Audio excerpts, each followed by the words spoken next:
you'll need a vote of all 9 provinces. Who should be the most, like, if ANC makes that happen, my goodness. But ANC are so corrupt as well. Like these guys will sell their souls to the devil if they have to, just to That's be the rich. problem with ANC. You know, DA is racist. These guys are corrupt. Come sue me, it's fine. But it's the truth. Look, I think what on a little on call. Nah, I've upgraded, Chief. Now I'm fine.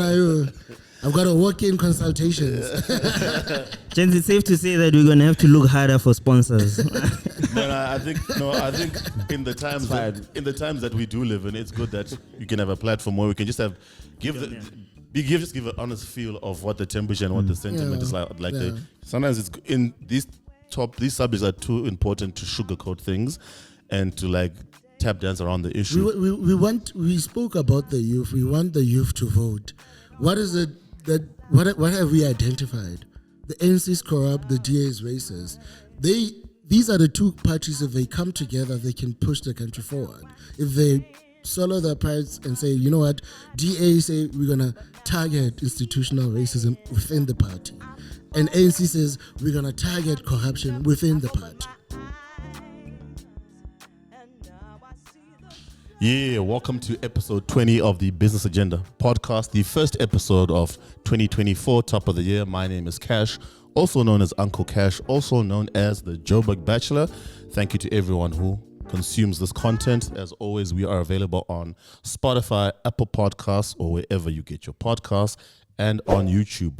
Joined by my fellow co-hosts, we have Teaser, aka Vino_T. The North boy, my dog. I'm here. Here we go again. And the other voice you're hearing is the man himself, Nico Kampe. What's up, everyone? AKA Nick Swagger, and one man who you guys may have not seen in a while. The regular viewers have been asking, where is Mr. Itumeleng Mojake? I think it's I'm back, baby. The North boy is wearing a Rolex. love the energy. Gentlemen, I'm assuming, I know me ask how you guys are doing, but after the euphoria of last night's win by Bafana over Cape Verde, I think it's safe to assume that the energy is great. Gents are in good spirits. Man, what a game. What a win. Yeah. What a game. What a goalkeeper. What a goalkeeper. Williams. Yeah, Williams there. 4 out of 5. Are we thanking Mamelodi Sundowns or Mutsipe took it upon himself to make sure we win? Contributed, bro. Thank you. Yeah. Thank you to The Sundowns. nation is proud. Thank you to the CAF president. You know, Yeah. to Mr. Motsepe. But Nico's right. Shout out to Sundowns. Hey, is this like Barcelona in 2010? Yeah, where the Spain, Madrid. Barcelona. where the whole team is basically. Yeah. So shout out to Hulani, man. And by the time you guys watch this episode, we might be champions. By the way, guys. Yeah, so, Cape champions. Yeah, so I'm putting it out there. put out that positive energy. But it was a great game, and I think it's been a really great tournament. I think Ivory Coast have done a stellar job. I think it's really been entertaining. For me, that whole thing, I think we're all sports fans, that whole thing of minnows is really like, it's no longer the so-called minnow teams have really improved. There have been many shockers. The teams you expect to go through, they've gone out. Yeah. And it always makes for an entertaining tournament. You know, Mutsipe actually said that at the beginning of the tournament that this was going to be the best AFCON ever. Yeah. And with him bringing VAR and everything, I think was a game changer because he basically put CAF on like the global standards from a continental competition perspective. Like, I mean, the quality of football we've been seeing, as much as some people were making fun of African football in the beginning, but the quality is proper. Bro. And the smaller guys, the no-name teams, Mauritania, Cape Verde, even Bafana, I mean, so many PSL players, bro. Like Equatorial Guinea, like these guys are pumping properly. I think there's no match that way you could go in. Like, I'm glad I don't gamble. I don't know you guys bets 365. Shout out to you if you bet, because there was no like almost given. And one thing I do like about this tournament is the VAR has really, really been spot on in terms of the decisions. Like, it's almost like the one in Italy is also the same, Spain, which then begs the question why the one in the Premier League is so suspect, but that's a conversation for another day. But yeah, shout out to Patrice Motsepe for bringing the standard there. Like, even a lot of the footballers, because I mean, it's just been entertaining. Every time you just want a tournament that's entertaining to watch. Because there's always been complaints in Europe about, no, it's every 2 years, but you can see this is why Africa wants an AFCON every 2 years. I think this is better than the World Cup. Qatar World Cup from an entertainment perspective. Really entertaining. Yeah, Yeah, there's been so many shocks. Gents, last night, the winning goal, Ivory Coast scored close to the last kick. of the game. Yeah. Extra time. Yeah. Extra time. With the red card. Yeah. Come on. Against 10 men, Come like, on. to play that long against Epic, bro. Epic. Yeah. epic. But I know, shout out to everyone involved. I mean, it's been a great tournament. I just hope it just continues. Like, I think the country does need like some good positive energy. You know, we're going into State of the Nation soon. There's a mining endeavor happening in Cape Town. You know, Hey. I think, you know, like the Springboks gave us good vibes last year. I hope Bafana can do the same. And I think top of the year, first episode, we do have the State of the Nation coming through. Hopefully we'll get the date of when the elections will come. But I think also with Miles can probably give us more depth with interest rates. I just want to get a touch and feel of what your outlook is for the year, just in general. We obviously want to warm up our viewers in terms of what we think our outlook for the year is going to be over and above interest rates. Probably the best place to start is what do we think the year is going to be like compared to last year, 2023? I think it was a bit of a grueling year for everyone in general in terms of economy, interest rates. They were. I must got say, some predictions right last year. I must say, I'm putting it on record, bro. I don't trust the economists. Maza, we don't trust you, bro. I trust Miza, not the economist. Before you, Dr. Tabi Lohoka me, dog. Hey, I'm a peer, man. Not an economist. I just work with money. But Next thing I'll be trending here for something that I didn't wild, that bro. story is wow. Why would you say you have a doctor if you don't? I don't get. And for me, like, why? And I'm not throwing shade. I'm just being honest. No, look, we're just having a matter of is what fact. it is, It's just a matter of fact. For me, it always blows my mind just to think that how you can pull something like that off and it's not gonna come out. It's quite bizarre. Yeah, it's bizarre. But I think Miles and me, I just wanted to ask you, just high level general, what's your feeling for the year? You know, outlook wise, what do you think? You mentioned the sauna. I mean, hopefully, I think like any normal citizen, we're just hoping that the sauna this time, we're not gonna have just empty promises. I mean, the biggest thing, I mean, in the game, what we really talk about to stimulate growth is structural reform, and that's what we want from the government. I mean, like we can't expect the sub to stimulate the economy. That won't work. Touching on interest rates, I mean, globally inflation is still quite high. I mean, like central banks are not ready to cut We might have rates. to wait a bit. We might have to wait a bit. I think the biggest shock was Australia. Yeah, they're starting to cut. Yeah, they might starting to consider because the inflation came down. But South Africa generally, I think maybe people must be a bit patient. I would say maybe starting from July, maybe we might see our first cut. But our inflation is still quite sticky. But Joe, you know, with the US announcing rates are gonna stay the same basically for some time. For me, it was a little bit disappointing simply because I think you know, they set the tone in terms of what happens with particularly the smaller economies like us. So the July thing for me, starting to cut rates in July is also at a bit of a risk because you know, of that whole Red Sea story that's going on.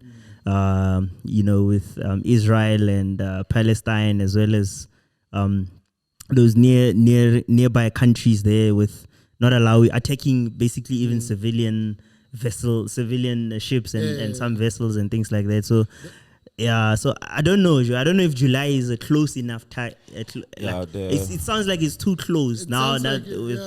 I was gonna say, I think the challenge seems like we might just contain inflation. But the rand is going to be tricky. I mean, and that's Lysis's that's job. what I wanted to touch on between the difference between the two central banks, right? The Fed, what does the Fed want to do to control interest rates while they also manage job numbers, right? And then what does SAB want to do? Price stability. So it's quite tricky that. Job numbers that side are a bit wobbly, but starting to improve a bit. Yeah. So that might inspire a cut. That's why you see maybe the fixed income market starting to be a bit more positive. Yeah. Maybe banks starting to loan out more. And then the currency that's a trick. With what Nico mentioned, those Red Sea stuff, they might trickle down to us because why? It might be more expensive for us to import. The reason we speak about price stability, South Africa, whether we like it or not, we're an importing country using the dollar. I was gonna say, I think it's so unfortunate, man. Like what South Africa did with ICJ is, from a human perspective, it's the right thing to do, to represent another country, especially if you don't agree with what's happening. You know, Those things are fine. At least fundamentally, they won't affect us. No. What I'm saying is, it's crazy that we might suffer for doing that. I doubt it. Those are just politics. No, I agree with Tiza. I agree with Tiza because I think very high level, there's always that moral adage of no good deed goes unpunished. And if you look at economics, it's up in the air, but I think time will tell, because we picked a side. You picked a side, and in picking a side, also, anytime, like, if you look at Russia, rightfully so. And sometimes when you stand on principle, sometimes there are negative effects, even for doing the right thing. Russia. If we're gonna talk about sides, then we pick the right side. That's more well resourced. BRICS is more resourced than those guys. Yeah. Me and you were speaking about DRC just now. Yeah. Most African countries are aligned to BRICS. True. So we've got more resources anyway. We picked the right side. So there's no leverage to threaten us anymore. Yeah, I think what he has mentioned is geopolitics always plays in at some stage. Like to your point about being an importing country. Yeah. I mean, if you look at like what happened with AGOA in America, that became a political thing that affected like imports, like the agreement that was there. Yeah. So I think but you are right that ultimately, I just like that. Look, it was a decision made on principle, on stance, and to your BRICS point, I like the fact that we're probably charting in a new direction. Whereas before, the US and Europe traditionally had a lot of influence. They want their own currency. Exactly. Because what is the US dollar backed by? That's debt. Debt. Whereas you see, I think, but BRICS currency will be backed by what? South Africa. But Maizajo, on the BRICS currency point, I think it becomes super difficult, man, because now you need to have one central bank to control whether you go inflation targeting route or whether you go the job creation route or whatever the economic terms are that they use to then they use. It will be very difficult because you have a South Africa with different dynamics, high unemployment rate, high inequality rate, all of those things. You have Russia, very oil rich and all of those things. Then China. Now Saudi Arabia joined officially this week as well. Can I ask you a question? Yeah. How did the ECB do it? Yeah. But some people but some countries suffered. Look at Greece. Yes, your Spain, your Portugal, Greece. They suffered. Yeah. But you remember, like, BRICS is 5 countries plus. We've got Saudi Arabia now with oil. The biggest liability for now, I'd say it's Argentina. But how would you feel knowing that your decision, like an economic decision that impacts you as Miser, was taken in Moscow or in Beijing or something like, while you are here in Joburg, or you deep in the rural areas and all of those things? I think I'd find it normal because most economic decisions are taken in Washington, and Washington has nothing to back it. I remember when I was in high school in economics class, and my teacher was like, when America sneezes, the whole world coughs. Why? So you want someone else to sneeze so that we can cough? Yeah. But I do get Miles' point that, look, it's the same premise, but this is being made elsewhere. Maybe. Yeah. But to his point, I like the fact that what is the US dollar really backed by its debt? So now if BRICS come and say we want to back whether it's a central bank set up, like you're saying, or a currency for BRICS nations that's being discussed, what does that look like? But I just like the fact that there's more autonomy in some shape or form. We're trying to take autonomy in terms of our decisions. Of course, global economy, you're always going to be interacting. If as long as you're a country that imports, some decisions are always going to be affected. But it's just to move away from the conventional setup, which at the end of the day really benefited the West more than it did. What about the unintended consequences of being aligned to some of these countries like Russia? I think that's that's always unavoidable in terms of Russia during the Ukraine war. They cut gas and Europe suffered.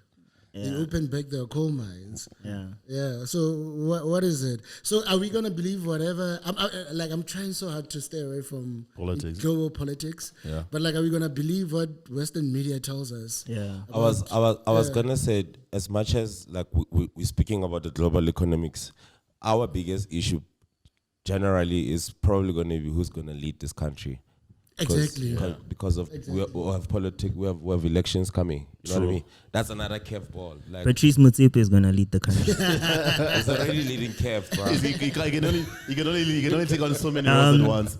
The road is being paved for that guy to be some sort of politician in South Africa. Not this election, but at some point in the future, we're going to see that guy as a I'll say politician. the last time we were excited that a capitalist was taking over, it didn't work out the way we wanted it to. So my enthusiasm is gonna be measured. But I think that's also another curveball. Like if we're saying June is what we're aiming for, July for things to trickle, then whenever that date, hopefully, I'm assuming maybe with Sona they'll announce the date for the elections, because that's obviously a week. That's not a disturbance. That's a week where things focus on elections, the results, the counting, the announcement, queries here and there, people not agreeing with the results, then final announcement. That I always try to think in terms of, at least they're normally peaceful in this country, which is a good thing. But I just think economically, that's a curveball, because a lot of decisions are made in terms of, okay, even if we know what the outcome might be, who's going to lead the country, okay, and then what does it do to the stronghold of the biggest party in the country? Coalition, Jens, we're going to coalition. It looks like we're going into that direction. Like the rest of the world, coalition politics, because it's almost the new normal, because no one really has enough clout to draw a majority. And then now the thing with coalition politics, double-edged swords. On the one side, there's no like free reign for those who were previously the majority, but on the other side, it has a knock-on effect where too many arguments and disagreements, and then things take time to be decided on. It's good to keep people honest, but that's the catch-22. So I think I was also going to ask, like, do you guys think Zuma's party is taking from ANC? No, I think that's just a hoax. And okay, I'm sorry. I don't mean to offend anyone, but I believe that it won't. I don't think it's a big player like your ANC, EFF, DA. Yeah, nationally probably not. Maybe in I think KZN. provincially, I think I don't know. I think, but I don't think it. I don't think it poses as a threat. You know what my view is now on the whole like how they looked at it strategically was that Jacob Zuma has a massive following in KZN. One of the strongholds of the ANC is in KZN, right? And also They are ANC basically has already lost KZN. they So basically want to take a massive dent into ANC's following in KZN, because when you numbers wise, it makes a huge impact on the national numbers if the ANC loses KZN.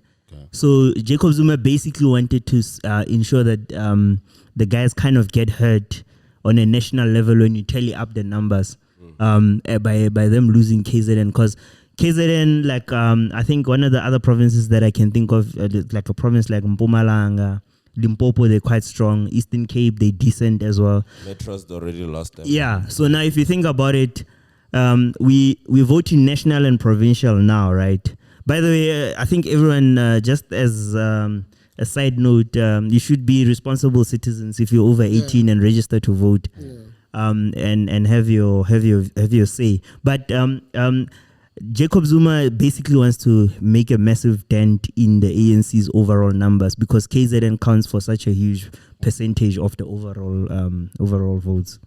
True. I think for me, I just thought that the timing of it, obviously, I'm sure they had it in the pipeline, but it becomes a question, can you do that much damage in mobilizing this quickly to the election? But I'm sure he knows. In the words of the kids, ANC was fun shaky, bro. They were not ready for that move. True.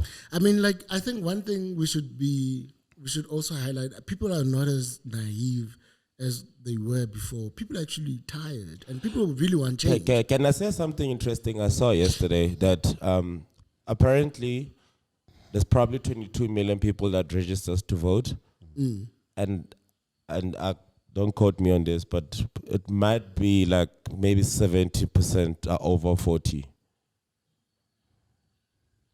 Yeah. And those are the naive people. So the youth is not registered. It is what it is, bro. Again. So Teaser, that's exactly the strategy the DA has followed now, right? They are, and the EFF, by the way, they're going on this whole. Actually, the EFF even more.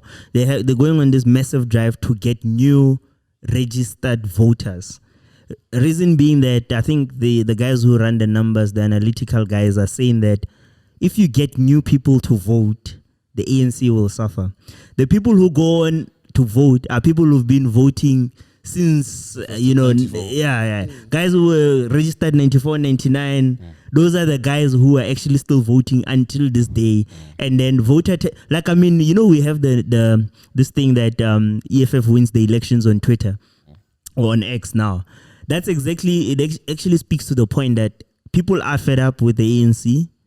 However, they don't vote. Therefore, the ANC wins. Or they don't do anything or about they it. don't think voting makes it. Yeah. That's the thing. Yeah, but maybe I would argue or play devil's advocate and say people feel like the youth probably feels like they don't have options. I don't think a majority don't trust the EFF. Most of them won't, or majority won't vote for DA. So they feel like they don't have an option. And I don't talk for the kids. We're already told we're too old for them anyway. but I will say this: like someone actually needs to tell the kids how they'll benefit if they vote. That's also a good idea. Yeah, there's no part that's speaking to the youth. That's No why, one is saying look, the voter apathy is always a bad thing, but in Miser's context, it makes sense that look, and also even in America, like if they look at the people saying Trump or Biden again. People get disenfranchised if they look at the options and think, why is it always the lesser of evil? As opposed to someone who's speaking directly to me. Tell them how they benefit. That's the thing. And no one's people, speaking the to youth them. wants jobs, bruh. So if that's the only... Or maybe not. Or maybe they want freedom, like autonomy. Like, you know what I mean? It's like, in South African terms, it's like, bro, like if you're a youth, there's 10% of people that did matric that go to varsity. And the 10% that go to varsity are struggling for NASFAs. What about the other 90% that didn't go? You need to talk to those people. They get lost in the system. And 90% is too You need high. to talk to those people. It's too high a percentage. Like it's actually, these are people's lives, but when it's reported, you just say they are lost in the system. Because you think of the ones that get NASFAs, and then the ones that do graduate, then they're the ones who are we have another problem with unemployed graduates. So there's also that thing of what's the point of getting a degree?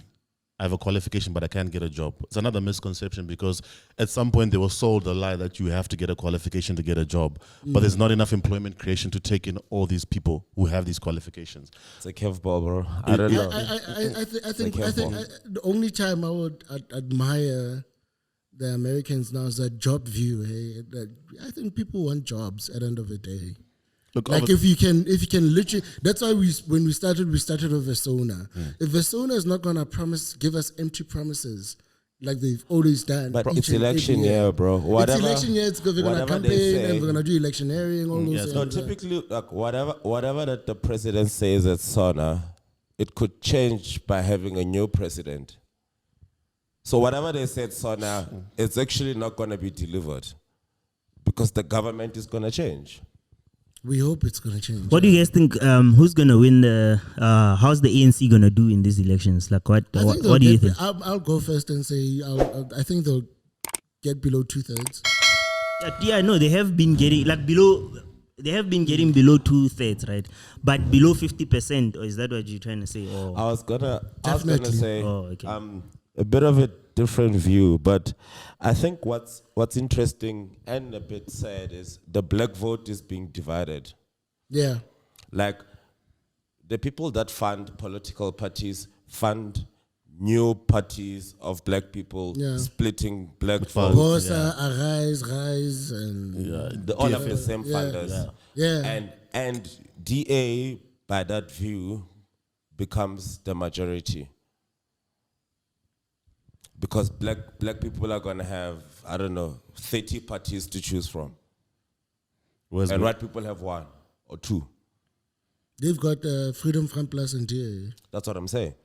Whereas before, the black vote is actually being split, funded by the same people. Whereas 94 it was the ANC. But then I get to this point that gradually it's been erosion of it's almost like a divide and conquer. Because it doesn't bode well for the majority to have too many options saying different things. And a lot of those options are funded by the same people. It's people from the original party. So, Kesh, do you prefer the US method or, Democrats versus Republicans versus Same thing with Tories. SA. I mean, who's this? even the Labour Musi Party- is running. I think Musi is got a gonna party. run. He's got a party, or he's running almost like as an individual. Bossa. Yeah. Can you all agree? Musi's party, Kunene's Mashaba's party, Him and Mashaba. Gator. The business guy. that's all one party. You are all Yeah. against. Why are they not working together? Rise. Why are they not working Yeah. together? Yeah. Like why must we choose between them? Exactly. Why don't they collaborate and be one thing? Yeah. I think That's it's the but they've got those funders. Like who's that guy who was campaigning They for are being Keep funded by the Independence? same people. Yeah. Look, I think people have their own agendas which are smoke screened in politics because Agenda, my boy. because like to Nico's question, it's true. Whenever I've seen like the ballot, like literally it's this long with political parties.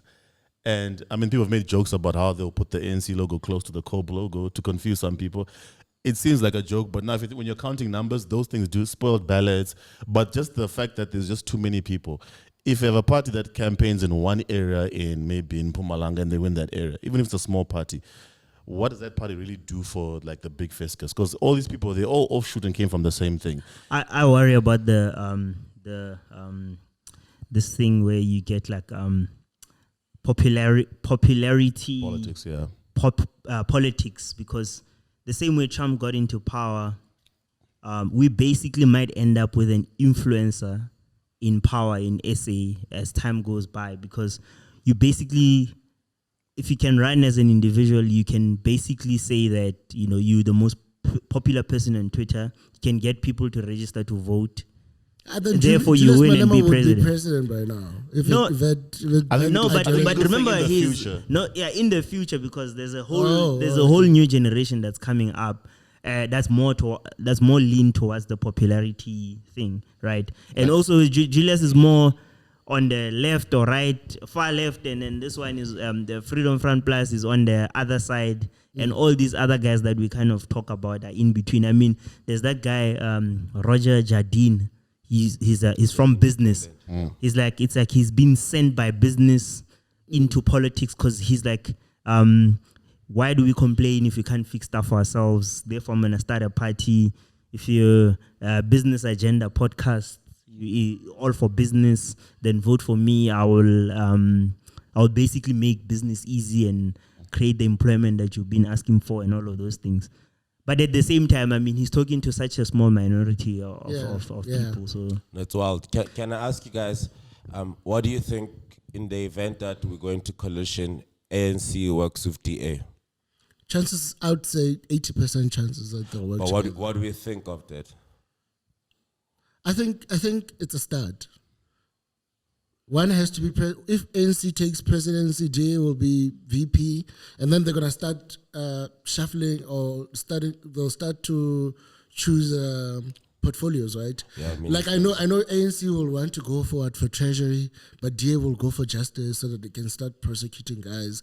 So I think it's a start. We don't. I know we are saying we don't want to vote for white people, but like this. I'm glad he's being honest, but I think Maza, I'm being honest. I think you're alluding to the point that ultimately what we want. we need sponsors, dog. Sorry. I think the view Miles is alluding to that ultimately No, but you want a structure that starts bringing about the kind of change that benefits the country. But DA working with ANC, It's gonna happen. It's gonna happen. wild. It's gonna happen, and that's the one that should happen if we want our country to, wild. whether we like it or not. I've been quiet because I've been thinking about it. I don't know how I feel about it. whether we like it or not, that's a coalition that's gonna move, and like DA is gonna keep ANC on their toes, and it's gonna force these guys to work. That's the gist of coalitions. And they're gonna keep one another on their toes.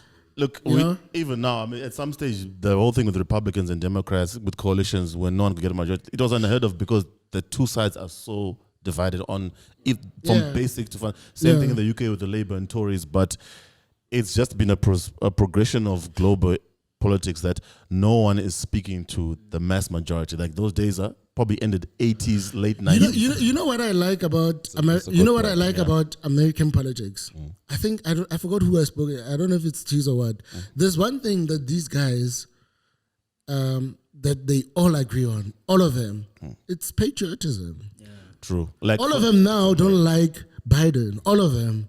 and a Black lot, guys, and the black vote is saying Biden's sleeping and and stuff. a lot of Republicans want anything but Trump.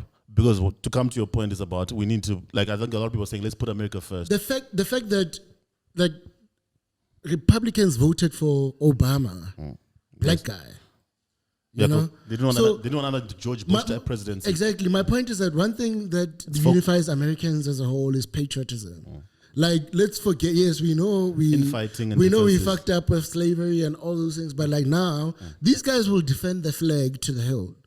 Those Like, guys who will who do you think? You know, as you're speaking, I'm trying to bring it back to SA.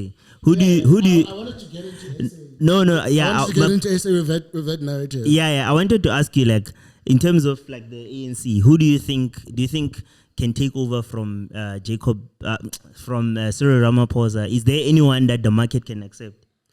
See, the fact that you have to ask about They're already acceptance rejecting Paul, is bro.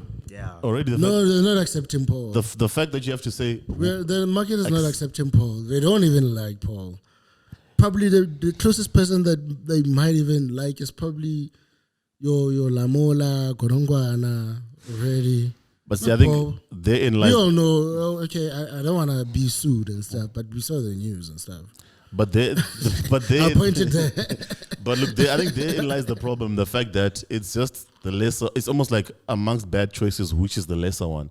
But I've seen that progressively global politics is no longer a situation where any one party or any one person, because the world has changed with the youth. I think also globally, there's a lot of young people who are now of age who can vote in different countries.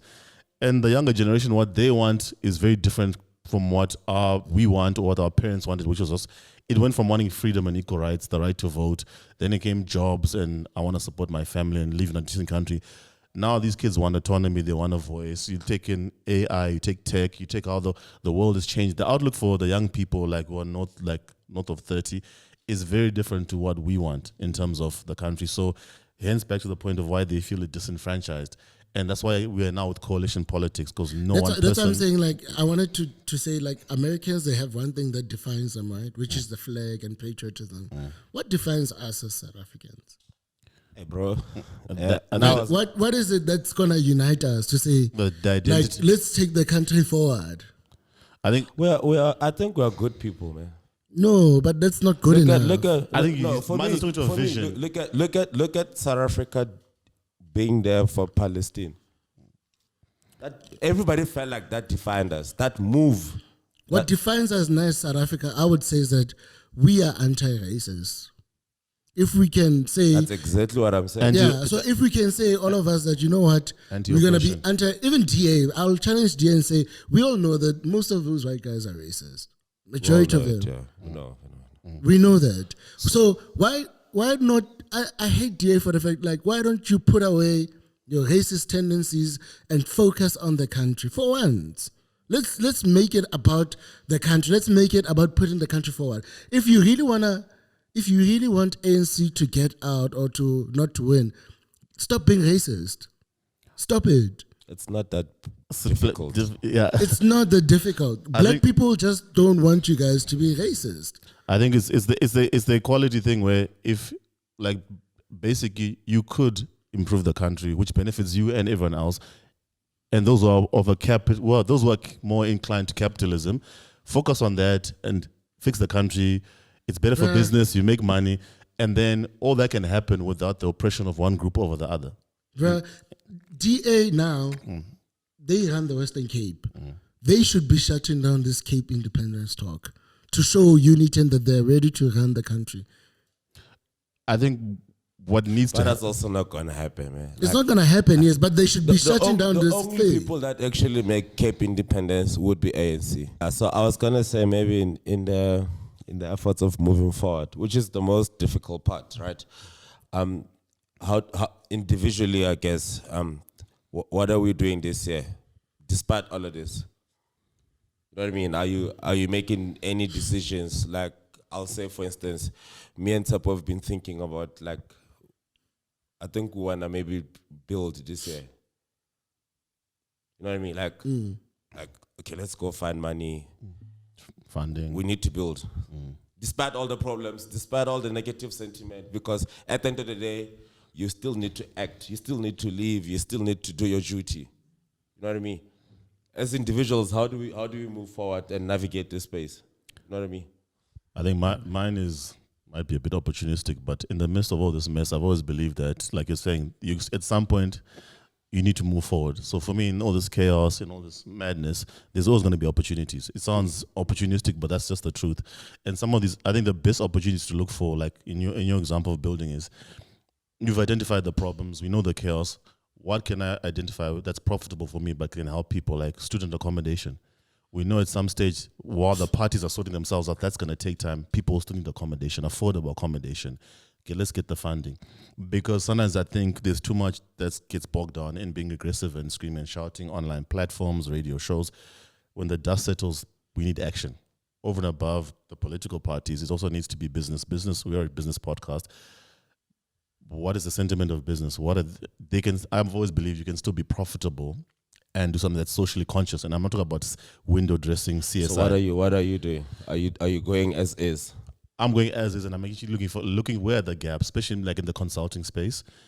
I'm also trying to think more regionally in Southern Africa, because not to say things are going to be on hold with the elections, but who can outside funders, people who have done business in places where it's more difficult, like the stuff these things need to be addressed in South Africa, but there are people who say, from where we come from, this is entry-level challenges. We know how to do business in this kind of market. Bring them in and partner them with local partners, because it's going to take a while for the changes that people want to come.